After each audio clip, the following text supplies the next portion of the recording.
directing this directed energy. They have the remote stations and stuff. They're trained to keep secrets, and they're trained also to kill, and that means that a lot are probably ex-military who are willing to do this.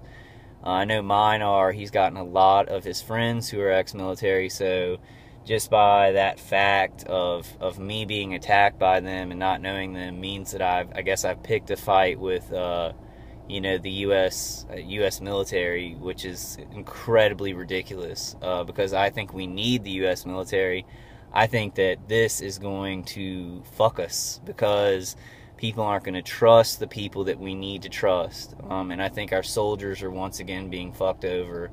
The ones who don't know this is going on and do the vehicular stalking, the ones that are using these remote directed energy weapons on citizens, I think once again they're being used by people who don't care about us, and it's very sad. It's sad that they're being used again like this. But what I'm doing now, like I said, and it seems to be working better. He's hitting me personally harder, and so I told somebody this yesterday, and it's really going to work out for me very good, and there's nothing my attacker can do about it. Like, I can tell him a million times and it just won't matter. When he attacks me, and when he uses certain tactics, and when I see things happening from what I'm doing externally to react to this, I'm learning about him. Like, I'm learning about him. I'm connected to him. He's hurting me. So every second that he's hurting me or doing this, I'm learning about him. I'm learning his tactics. I'm learning the type of people who do this. I'm learning, how far they're willing to go. I'm learning, like, what if I do this? What happens? What happens out with the vehicular stalking? How do they? Because I've been going through this for so many years. When I yell in the car, or when I'd yell in my house, and it would be out of context. I'd just be calling him like a communist or a Satanist, or, just throwing out insults, especially because the woman from next door came over and helped. So especially if I say anything misogynistic to her, because she is like trying to murder me, and she's helping out, and it's hurting my family. So like I'll use the W word. I will call her a whore. And those things, like, immediately I will see the vehicular stalking pick up, like if I yell at them and it's out of context. And so from this evidence of, okay, wait, hold on, I'm seeing a bunch of vehicular stalking, people think that I'm, ripe for the picking, or ripe to be, stirred up, and they can, put me away or whatever. That comes from, this external exchange that I do with my attackers. So now I'm going to be calm. I'm going to state my name in the situation. I'm going to get away from the insults and everything, and it's going to help me to just kind of, if I see any vehicular stalking, to kind of verbalize, but not verbalize to where it's going to hurt me. I don't think that anybody that's going to help me is going to hear it, but I think that he won't be able to chop it up and edit it to make me look like a crazy person, where people don't know that he's using directed energy weapons and hurting me and my family. So I'll just state clearly, my name, that I'm an innocent American civilian, that directed energy weapons, illegal directed energy weapons, are being used on me. And it seems to be, like, he seems to be getting more violent towards me with the directed energy weapons, but the vehicular stalking has like toned down, like, incredibly. I didn't see one sheriff's. I saw one sheriff's car from like another, like, outside of our city, and that was it. And I didn't see any city police or sheriff's cars caravanning me. So they're being lied to. I mean, from my experience in this, these guys who are microwaving this directed energy weapon, they're getting remote surveillance on you out of context, and they don't know that you're being microwaved, and they're caravanning you as a person of interest. Compartmentalized completely, militarized completely, and being used on American citizens. And I guess that, some of this is common sense. We've said it a million times as target individuals, but I also do want to keep making videos, keep telling y'all what I'm doing. the defenses that I found, if you don't have your attackers right by you, and this is in the majority of cases, I feel, I've kind of had theories about them getting close to you, and I think they do kind of get up close to you, but I think most of it is remote. And then, you know, I had a weird situation where, you know, the neighbor that I moved into the house, and then my neighbor just happened to be ex-military. He happened to be ex-army to help the guys who had started it at the apartment where it started at. And that was just very, very bad luck for me. But I think in most cases, if you just had like a regular family living by you, they probably wouldn't get that regular family, you know, to use the remote weapons. They wouldn't trust them with that secret and with, you know, keeping it going and keeping it, you know, keeping the torture going. Because I hear these guys, I hear the lady from next door and my main attacker, Lynn, and he has a couple of other people who I don't know. I've never seen them.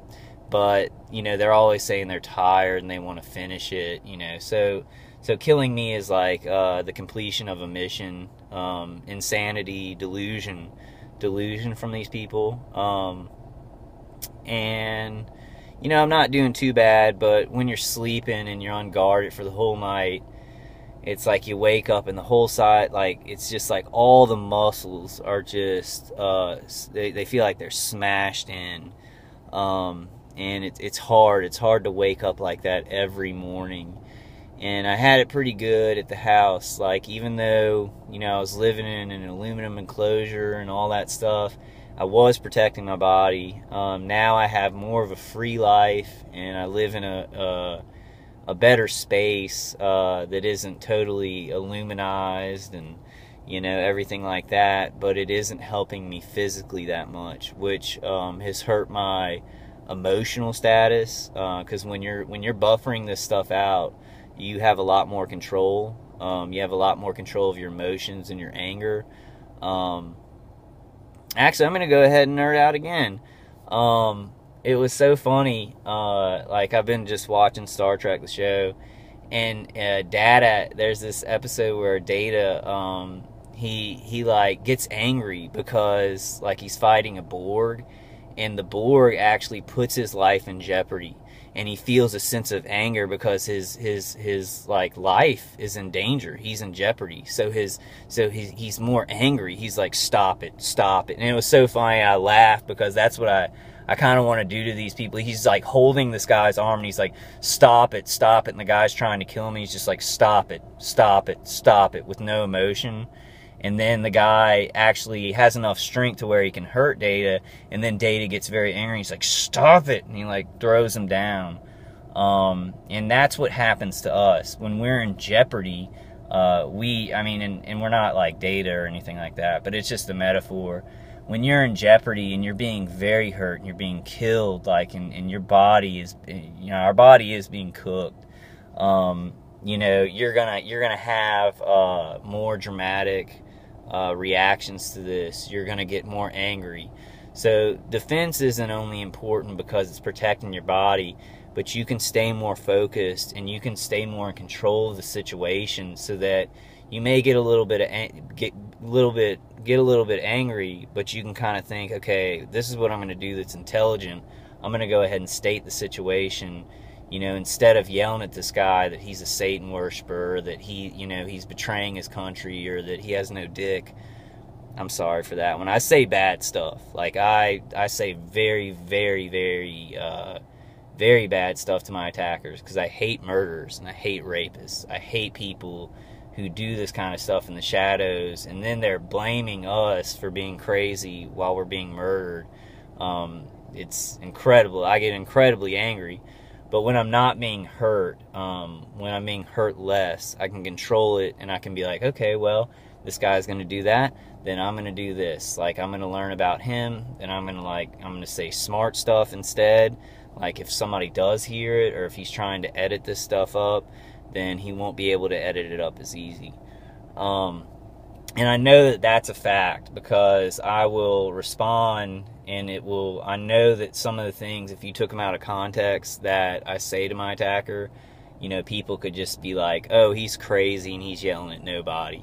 And then the vehicular stalking gets to where it's like 3 sheriff's cars in a row caravanning me, city police coming in twos, like, I mean, just incredible, like an incredible increase.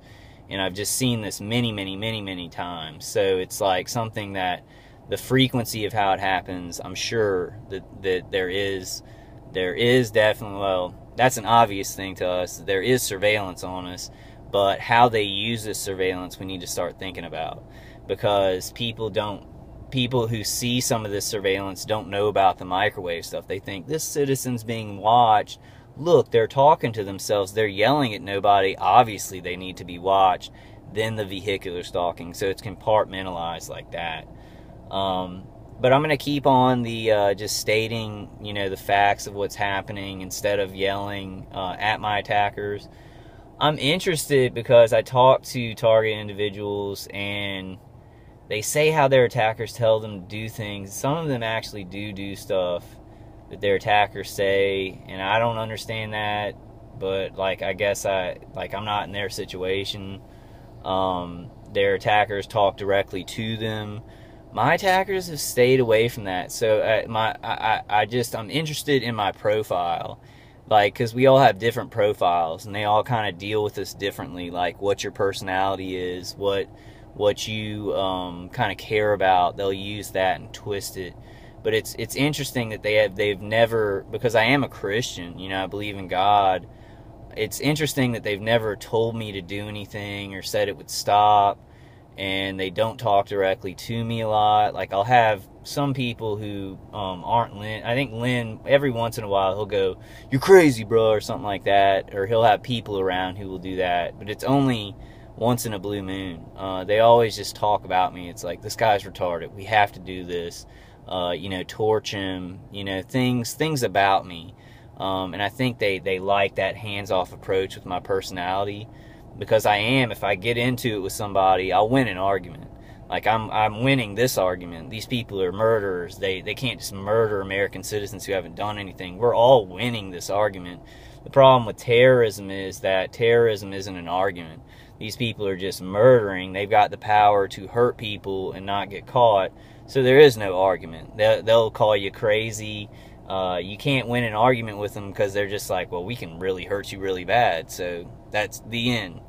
But not the end, like, in reality. In their delusion, it's like the end. It's over, you know, for us. So we've got to, you know, we've got to use real reality, use real intelligence, and like, you know, I nerd out a lot, and I've been really watching Star Trek, but the thing about, you know, Jean-Luc got taken over by the Borg, and I feel like that sometimes. Like, they're tapping into me, and it's something that is kind of taking me over. But then he got out of it, like, he got away from the Borg, but he knew them. He knew where to hit them. Like, he knew what their weaknesses were. So we have got to start using this negative connection, because we can't wish this away. Like, we can't wish these people away. We can't be like, man, I just wish they would just go away, because they're insane. Like, they're going to do this as long as they don't get caught. So the best thing that I think we can do is, since we're connected to them, learn about them as much as we can and know where to hit them. Know what's going to, you know, stop this. Know what information we can get out. Know what we can say while we're being surveilled, so we can't be edited and then shown as being crazy. Be smart about this stuff. Even if you're hurting, and if you are hurting, do things to buffer that down so you can think more clearly, because they're out there. There's things that buffer this stuff, that defend you. They're out there. Like, I've tried them. They do work. They don't take you all the way on it, but they do cut it down, and they do help. Alright, I'm gonna go ahead and end this video. I'm gonna do a two-parter. More videos to come. I know I'm just saying a lot of stuff over sometimes, but I just, like, a lot of people see these videos at different times, so I kind of do want to repeat myself a little bit, and just keep putting out videos, keep putting out information, you know, keep hitting the conference calls. I've been missing some. But alright, guys, I will see y'all on the next one. I'm not doing too bad, but you know, it's just my defenses are hard because I'm not in a place by myself, and You know, I'm not bitching about my roommate or any of our friends or anything like that. I'm just saying it's a little bit harder to control. So